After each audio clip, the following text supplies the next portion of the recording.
नासिन ढखण में 2 ॾींहनि खां बिजली बंद हुजण करे शहर जो कारोबार ठप थी वियो, जॾहिं त बिजलीअ जी बंदिश सबबि राइस मिल्स जा पोरित बि परेशान आहिनि। उन हवाले सां तफ़सील ॿुधाइण जे लाइ असां वीडियो लिंक ते मौजूद आहे आवाज़ जो रिपोर्टर शकील धारे जो। जी शकील, मौजूद आहियूं ढखण शहर में। ॿुधायूं त मुसलसल 2 ॾींहनि खां वापडा जे जेको लापरवाही सबबि हितां जी बिजली बंदि आहे। उन हवाले सां हिते ॿुधायूं त हितां जा सेलर ऐं ॿियो कारोबार ठप लॻो पियो आहे। हिते जेको सेलर ते मौजूद मज़दूरनि खां वीचार वठंदासीं त उन्हनि जो छा चवणु आहे। 7 राइस मिलियूं आहिनि हिते, 7 तक़रीबन हिक ते 50-50 मज़दूर आहे। 3 ॾींहं खां वठी बेरोज़गार लॻा वेठा आहियूं, ॿचिड़ा बुख ते वेठा आहिनि। बिजली वारनि ते को बि असरु न आहे। वापडा वारा कुझु बि नथा कनि पिया, बसि जेको बि पुछा कनि त जीअं बसि फॉल्ट आहे। सभु राइस मिलूं हिते बंदि आहिनि। तक़रीबन असां वटि 50-60 मज़दूर आहिनि, उहे बेरोज़गार लॻा पिया आहिनि। 3 लख खां 4 लख रुपया हर महीने में बिजली जो बिल अचे थो।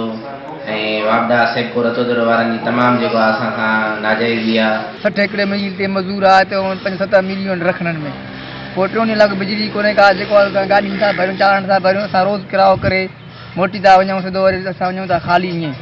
ईअं हाणे बि ख़ाली वञूं था हलिया। 3 ॾींहं लाइ असां परेशान लॻा पिया आहियूं ॾाढा। गोड़ी बिजली बंदि आहे। असां बेरोज़गार मज़दूर, असां हिकिड़े किले बटालनि में बि असां मरी विया आहियूं। बिजली कोन्हे, असां वॾो आज़ार आहे। हिते काॾे वञूं, बेरोज़गार लॻा वेठा आहियूं। काॾे वञी काॾे बचा कीअं पालियूं। डूड़ाम इलाइक़नि खां कई रोज़गार लाइ अचनि था। हिते बेरोज़गार वीचारा हलिया था वञनि ऐं असांजूं सारियूं वरतला जेके माण्हुनि जा असांजे मथां पैसा आहिनि, उन्हनि खे पैसा टाइम ते नथा ॾेई सघूं। बिजलीअ जे करे वॾो बहिरान आहे।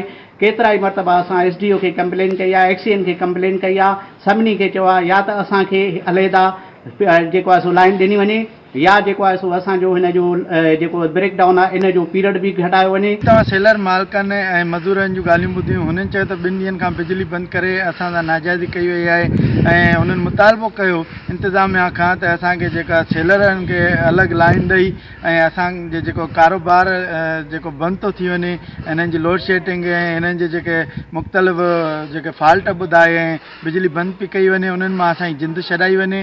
शकील धारे जो, आवाज़ TV न्यूज़ ढखण।